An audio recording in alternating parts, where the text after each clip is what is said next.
Hello, and welcome to IP Workshop Live. I'm your host, Ryan, and today I'm joined by Vinny and Alexis. Welcome, both of you. Super excited to be here and excited for this conversation. Yeah, likewise. Can't wait and can't wait to get down to the nitty gritty about IP. Ready to get it going. Fantastic, love the energy. So today we're doing something a bit different as we're taking questions from our audience. So we've already received a few from our email form that we sent out and a few from social media. But if anyone's joining today has their own questions, we'll be monitoring the Q&A box over to the side. So drop your question in there and we'll try to get to it. Without further ado, we're ready to jump in? Great. So the first question we'll be discussing is, I don't have registered copyright images. What can I do? This is actually a really common issue, especially when we're working with smaller brands or brands just getting started. And the good news is, even if you don't have the official copyright registration for your image, if you've taken the photo and its original content, then this is actually protected and it's not automatically in the public domain if you post it on social media or on your website, and we're actually able to take action against infringers using your photos. Okay, so it's basically about proving that you are the person who created it and using that as the evidence of your ownership. Yes, exactly. You just have to prove that you own the image and you're the original content creator. Okay, great. Yeah, and with that, you should be able to enforce online. Just go through the standard enforcement policies. Yeah. Great. What I would also add to that is it's not limited to just your website. And there's a misconception is you can only use what's on your images from there, but you can always use it from some of your social media sites that you also have as well. And even if the images aren't currently posted on your social media and on your website, we can still take action using older images as well. Okay, so scope, a lot of options there. So I think no need to worry if you don't have registered copyright. Exactly. Great. Let's jump into question 2. We've been asked, what can I do if Chinese marketplaces don't accept my German/EU trademark? It's a good question. It's a complex one, right? So taking a step back, if we have to really consider why isn't the Chinese marketplace taking a European trademark for enforcement purposes? Now, one thing you need to ask yourself first, is this a local Chinese marketplace that only ships into China? Or is this a global Chinese marketplace like Alibaba.com that does ship globally across the world? Now, why are those two pieces very different? Number one, if it's a local Chinese marketplace, you have to use a Chinese trademark for enforcement purposes. They will not accept any other trademark from any jurisdiction because it's not registered in the localized country. Now, if this is a global marketplace like Alibaba.com and they're not accepting your trademark from EU, there's a combination of different things that could be happening. One is someone can own a registered trademark in China, which is exact same as yours, or there could be other stipulations of you have to prove additionally why a listing can be potentially deemed as an infringement. Sometimes just saying this is my trademark is not enough because we go into the area of fair use as well.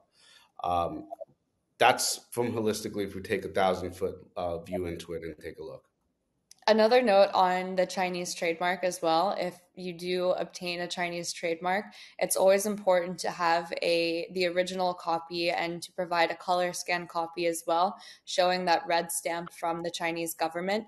That's an important aspect that a lot of marketplaces look for as well.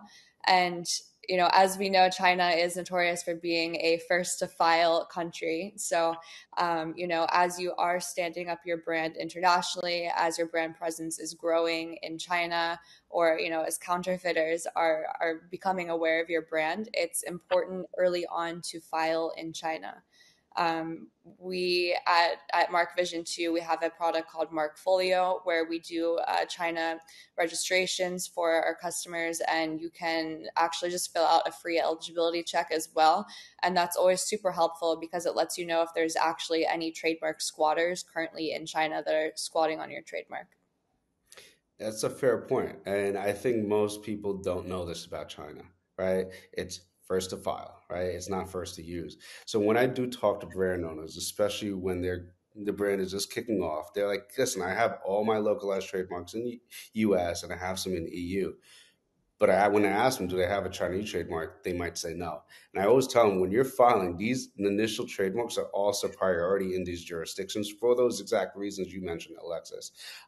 This way, you don't have to face into any issues. In addition, there's also a lot of mistypos and people try to still register trademarks and you have to deal with cancellations and oppositions as well.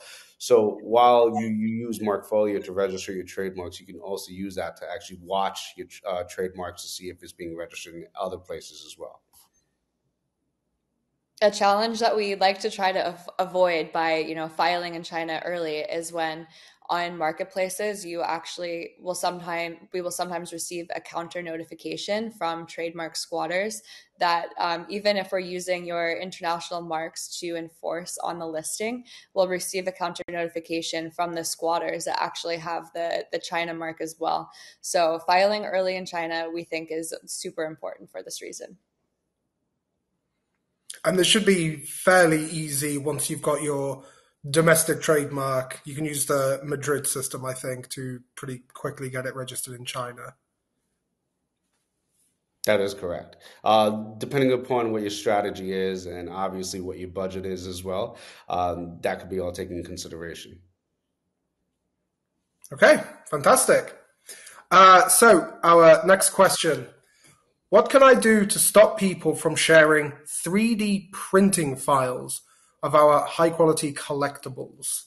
I think a tricky one here. Yes, this is definitely, a complex issue and a very interesting question. It's tricky to protect the 3D files themselves. You can always, register the trademark design or logo to protect the visual elements, file a design patent if, the design itself is new and innovative. But for the files themselves, it can be quite tricky. And, we've seen cases online as well where the people that are listing these 3D files are changing the brand name slightly as well. So it's definitely a bit of a gray area. And, at the end of that as well, we can always protect the collectibles themselves that are listed online if they are counterfeit. So the legal landscape for this can be complex. So it would always be important to consult with professionals for really tailored guidance here.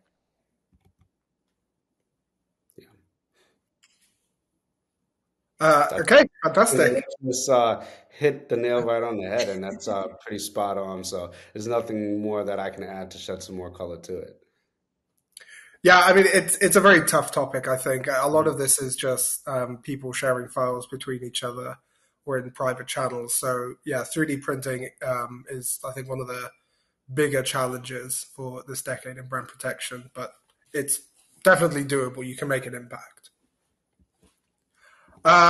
Okay, so our fourth question, we're looking at software. So we produce software for B2C and B2B users. Realistically, can piracy of our products ever really be stopped? It's a good question. Very complex. Another one of those. And I like to start off with, every brand protection strategy is slightly different. What works for one company may not work and line up for another company as well. So taking that into consideration is if you do have your software being sold online, you have to take in consideration on where it's being sold and where you want to take enforcement actions.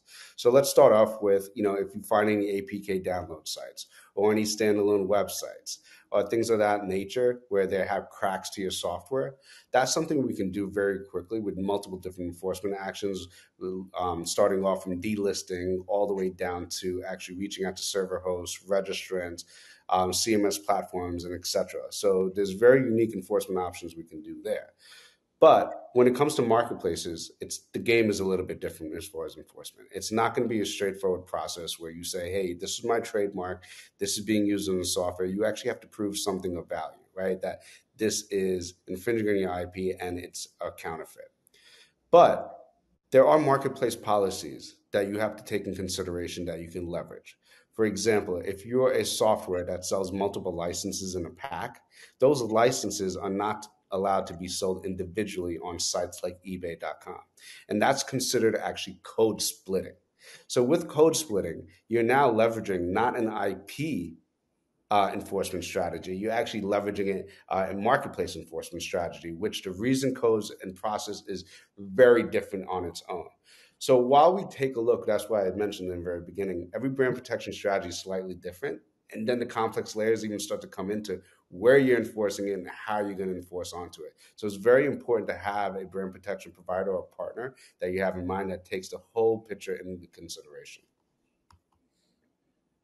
That's a really good point, Vinny. And just going back to, monitoring online marketplaces in this case as well, it's always helpful when you're monitoring the online marketplaces to make sure that you're collecting all of the data on individual sellers and, making sure you have that data to on hand if you do want to pursue offline action as well against the individual sellers.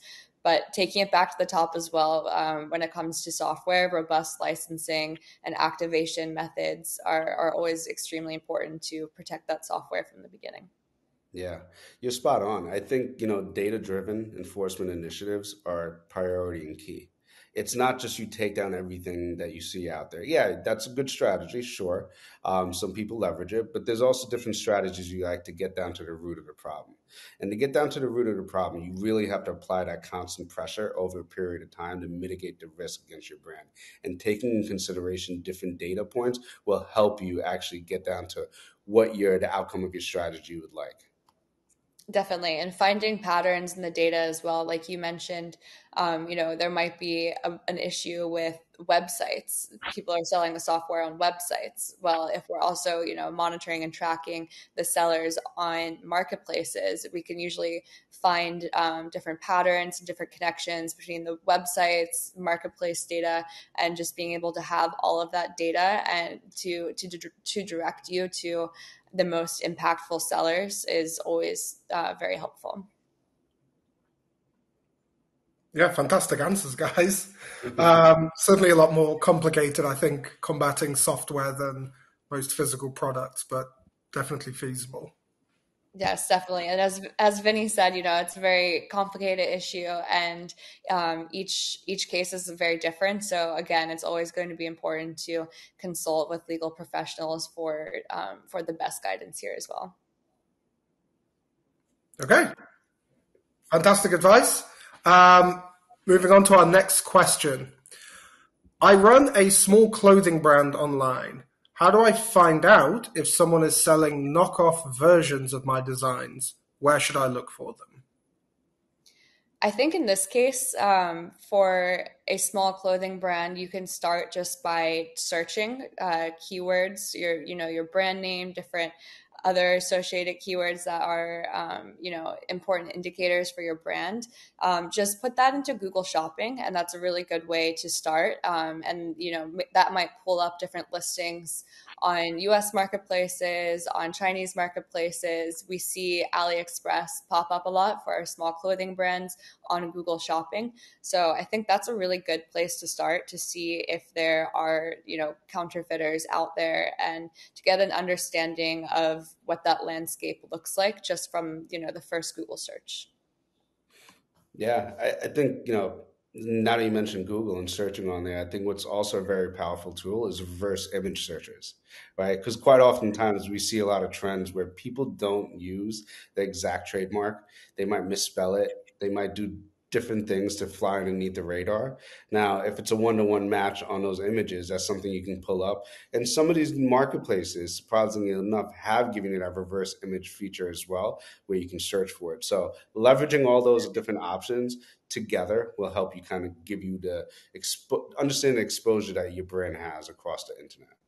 Definitely. And, with the reverse image search as well, if you're using your most popular product and there are listings out there that are using this image, then that's something that you can take action on immediately because, as we discussed at the beginning as well, even, if it's not officially copyrighted, it's still your image, it's still your original content. So that's something that as a small fashion brand, you can take action against immediately.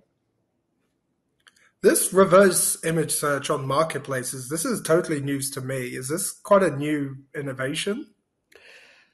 Yes. Some of them have been out for some time. Alibaba.com, you've been able to search for some time.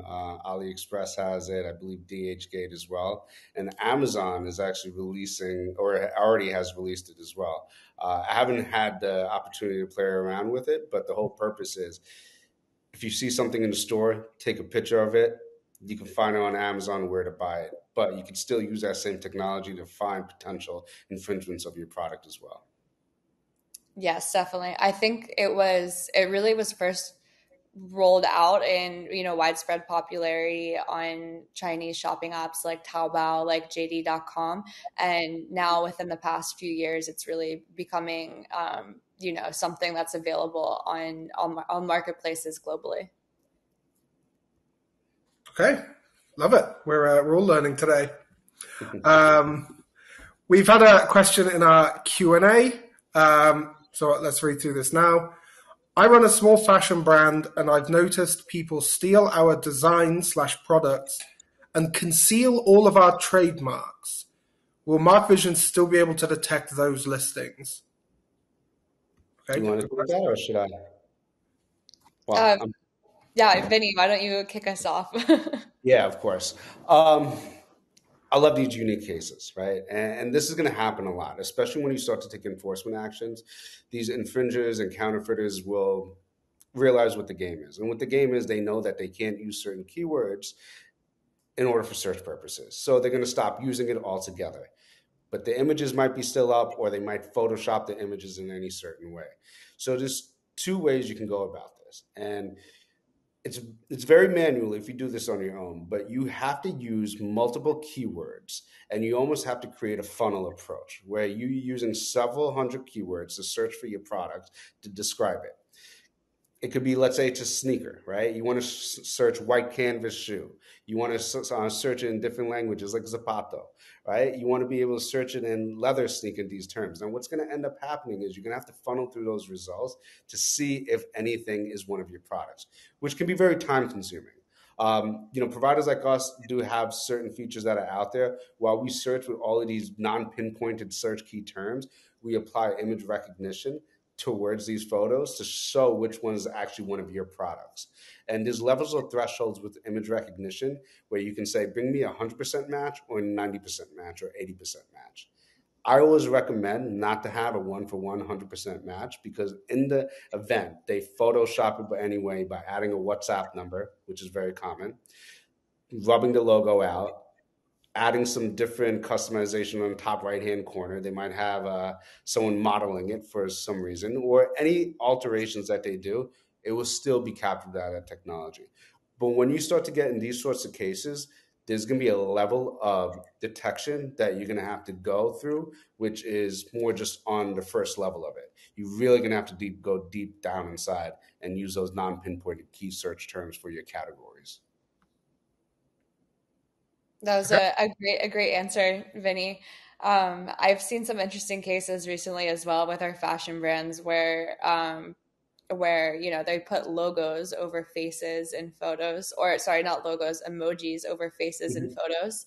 And we're still detecting that. And in terms of enforcement, if you can prove side by side that that is the original photo, usually we can get it taken down. And some behavior that we see as well over time with enforcement is even initially, if counterfeiters are using your brand name and your official images over time, they might try to evade enforcement by, changing the brand name, changing the images. But this is still something detectable and still something that we can take action on. Yeah. And then on the enforceable part, I mean, you got to take it by case by case. We can still use copyright in certain scenarios because if we could prove that the photos were altered in any sort of way, if there's a design patent or other patents or intellectual property you have registered against it, we can then leverage it as well. But the first step is finding it. Yes. And again, it's a case by case basis and marketplace by marketplace as well, because certain marketplaces do allow for escalation of cases like this, where if it's very blurry and it's very, obscure, they are still receptive and compliant if it's escalated in a way that really details out the side by side and like really shows the infringement. Yeah, and I just thought of something, and it kind of piggies back to one of our previous questions with image searches, right? So if you start to notice there's certain trends around certain images being reused, the ones they've altered, and they don't have any trademarks or specific key terms for it, you can even reverse search those images because quite oftentimes they use the same ones. Well, we call that in Mark Vision as fake known images, and there's different databases that we can use some of those data points for to increase our detection and enforcement capabilities.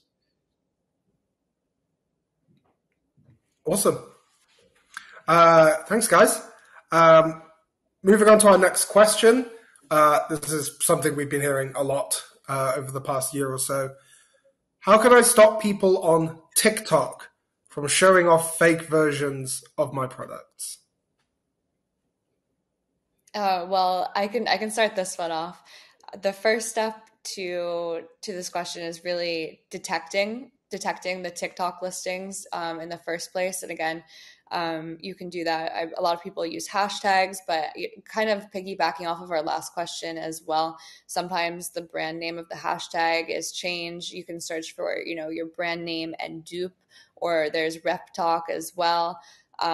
There are certain websites like DHgate that are more well known for counterfeits, which are very prevalent on TikTok as well, where people do DHgate hauls, and there's sometimes linked out listings as well.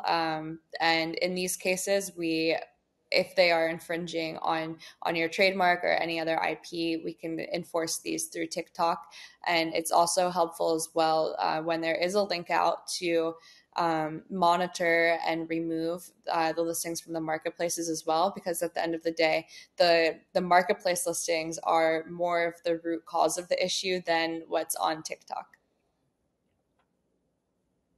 Yeah, I think you covered that excellent. Yeah.